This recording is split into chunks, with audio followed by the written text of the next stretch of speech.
Hi, ಕಲ್ಪಾಸ್ ಚಾನಲ್ಗೆ ಎಲ್ಲರಿಗೂ ಸ್ವಾಗತ. ಇವತ್ತು ನಾನು ಮಾವಿನಕಾಯಿಯ ಗುಳಂಬ ಮಾಡ್ತಾಯಿದ್ದೀನಿ.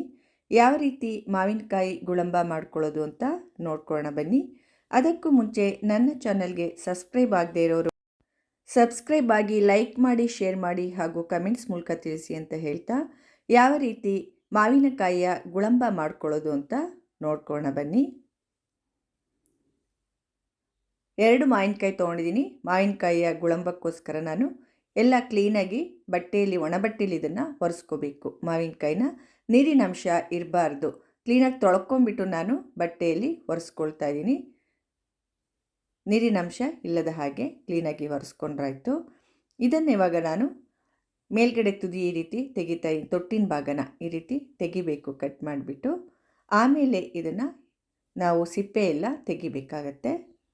ಈ ರೀತಿಯಾಗಿ ಸಿಪ್ಪೆನ ತೆಕ್ಕೋಬೇಕು. ನಾವು ಸುಲಭವಾಗಿ ಬರುತ್ತೆ ಸಿಪ್ಪೆ ತೆಗೆಯೋದಕ್ಕೆ, ತೊಂದರೆ ಏನಾಗೋದಿಲ್ಲ.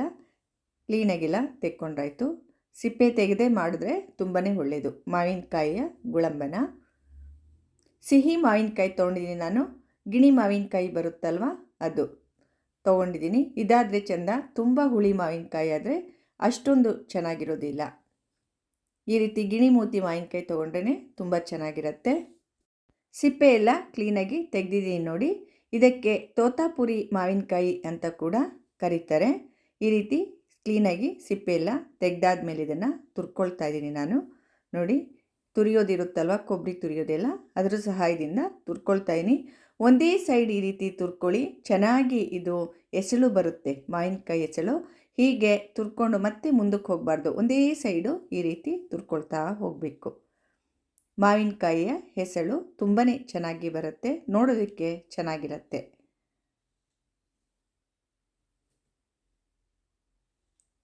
ಎಲ್ಲ ಇವಾಗ ನಾನು ತುರ್ಕೊಂಡಿದ್ದೀನಿ ನೋಡಿ. ಪೂರ್ತಿಯಾಗಿ ಹೆಸಳು ನೋಡಿ ಎಷ್ಟೊಂದು ಚೆನ್ನಾಗಿ ಬಂದಿದೆ ಅಂತ ನೋಡಿ. ಹೆಸಳೆಲ್ಲ ತುಂಬ ಚೆನ್ನಾಗಿ ಬರುತ್ತೆ ತುರಿದಾಗ. ಈ ರೀತಿ ವಾಟೆ ಸಿಗೋ ತನಕ ನಾವು ಈ ರೀತಿಯಾಗಿ ತುರ್ಕೊಂಡ್ರೆ ಆಯಿತು.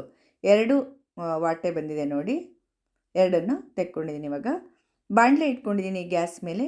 ಅದಕ್ಕೆ 1.5 ಸ್ಪೂನಿನಷ್ಟು ತುಪ್ಪ ಹಾಕ್ಕೊಳ್ತಾ ಇದ್ದೀನಿ. ತುಪ್ಪ ಇಲ್ಲ ಅಂದರೆ ಎಣ್ಣೆ ಕೂಡ ಹಾಕ್ಕೋಬೋದು, ಆದರೆ ತುಪ್ಪ ಹಾಕಿದ್ರೆ ಟೇಸ್ಟ್ ತುಂಬ ಚೆನ್ನಾಗಿರುತ್ತೆ.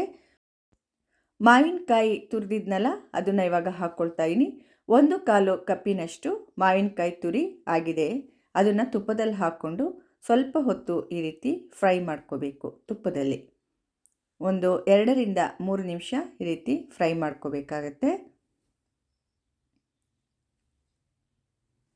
ಫ್ರೈ ಆದ ನಂತರ ಇದಕ್ಕೆ ನಾನು ಎಷ್ಟು ಮಾವಿನಕಾಯಿ ಹಾಕ್ಕೊಂಡಿದ್ವೋ ಅಷ್ಟೇ ಬೆಲ್ಲ ಹಾಕ್ಕೊಳ್ತಾ ಇದ್ದೀನಿ.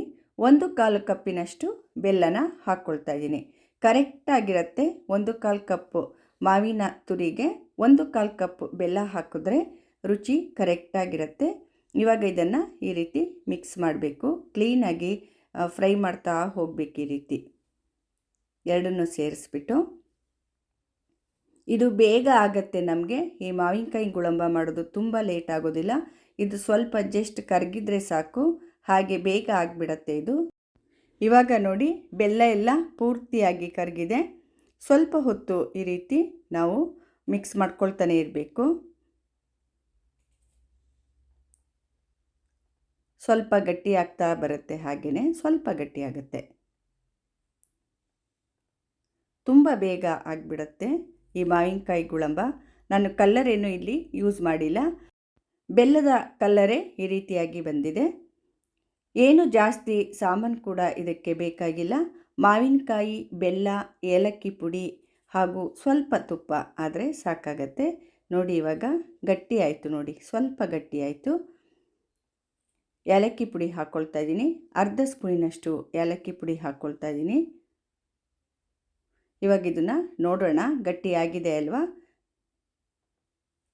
ಪಾಕ ಬರಬೇಕಿದು ನೋಡಿ. ತೋರಿಸ್ತೀನಿ ನಾನು ಇವಾಗ. ಈ ರೀತಿಯಾಗಿ ಗೊತ್ತಾಗ್ತಾ ಇಲ್ಲ ಅಂದರೆ ನೋಡಿ, ಕೈನ ಈ ರೀತಿ ಇಟ್ಕೊಂಡ್ಬಿಟ್ಟು ತೋರಿಸ್ತಾ ಇದ್ದೀನಿ ನೋಡಿ. ಈ ಥರ ಒಂದೇಳೆ ಪಾಕ ಹಾಗೂ ಗಟ್ಟಿ ಪಾಕ ಬಂದಿದೆ ನೋಡಿ. 2 ಎಳೆ ಪಾಕ ಬಂದಿದೆ. ಇಷ್ಟಾದ ಕೂಡಲೇ ನೀವು ಸ್ಟವ್ನ ಆಫ್ ಮಾಡಿಬಿಡಿ. ಈಗ ನಾನು ಸ್ಟವ್ನ ಆಫ್ ಮಾಡಿದ್ದೀನಿ. ಇದು ತಣ್ಣಗಾದ ಮೇಲೆ ಇನ್ನೂ ಸ್ವಲ್ಪ ಗಟ್ಟಿ ಆಗುತ್ತೆ ನೋಡಿ. ಇನ್ನೂ ಗಟ್ಟಿ ಆಗ್ತಾಯಿದೆ. ಇದು ಕೆಡೋಲ್ಲ ಬೇಗ. 1 ವರ್ಷ ಕೂಡ ಇದನ್ನು ನಾವು ಇಟ್ಕೊಂಡು ಯೂಸ್ ಮಾಡ್ಕೋಬೋದು.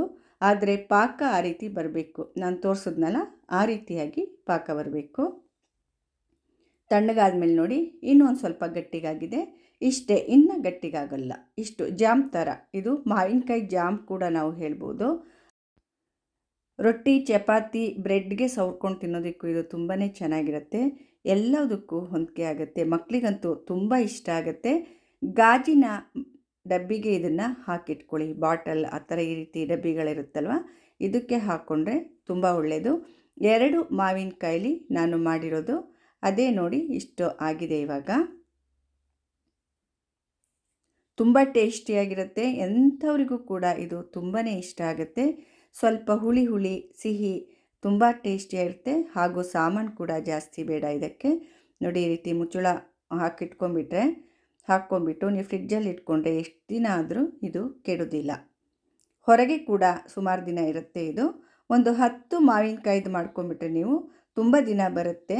ಮಾವಿನಕಾಯಿ ಗುಳಂಬ ನಾನು ನಿಮಗೆ ತೋರಿಸೋದಕ್ಕೋಸ್ಕರ 2 ಮಾವಿನಕಾಯಿಲಿ ಮಾಡಿದ್ದೆ. ನೋಡೋದಕ್ಕೆ ಕೂಡ ಎಷ್ಟೊಂದು ಚೆನ್ನಾಗಿದೆ ಅಲ್ವಾ. ಎಲ್ಲರಿಗೂ ಅಟ್ರಾಕ್ಷನ್ ಮಾಡುತ್ತೆ ಈ ಮಾವಿನಕಾಯಿ ಗುಳಂಬ.